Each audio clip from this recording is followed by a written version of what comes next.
The idea of mobility as oppression is generally related to the fact that architecture and urbanism are working as tools of organizing the movements of the individual and the crowds.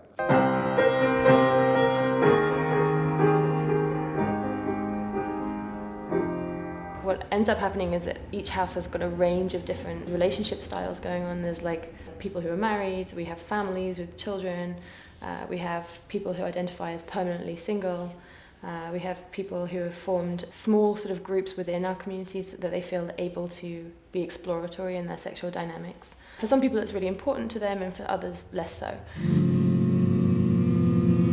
If you go to the Metropolitan Museum in New York, you can see these beautiful vases. In English they're called swan neck bottles. In Farsi they're called ashkdan, which means tear holder or tear catcher.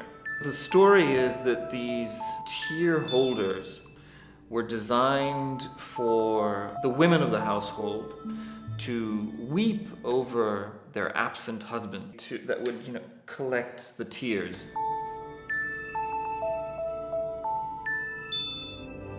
In the 1970s, during the heyday of capitalism, Little Manhattan was built in the north of Brussels. It was the most ambitious plan the city had ever seen.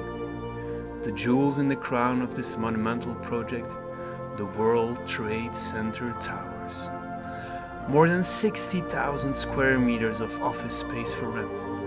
The project failed. A new model was needed, aiming for a multifunctional architecture grafted in a general societal shift of a fading distinction between labor and leisure, flexible working conditions, and a focus on creativity. Are you doing the time travel thing yourself? Let me just kind of... Well, yeah, Poland's really great because it still feels like the 20th century model of a city, mixed populations, different economic brackets kind of in the same place. But this is not an accident, and it's not just the spontaneous organization of the city. The municipality at that time worked really hard to kind of ensure that there was a sort of future-facing reparations. They understood what was happening to property price. I mean, there's a context which I'll come back to. The larger collapse of the United States as a geostrategic power, which the Iranians played an amazingly important part in, but we'll talk about that later. If you go to a Moroccan town, you will find a marketplace where the idea of être chez soi as being a host and a guest at the same time is reflected in the architecture in a much more intelligent form of social and spatial fabric. So you have a street, and then you have, for example, a rug dealer. Well, how am I supposed to live my life? We start recognizing that the architectural object doesn't serve as a kind of tool any longer.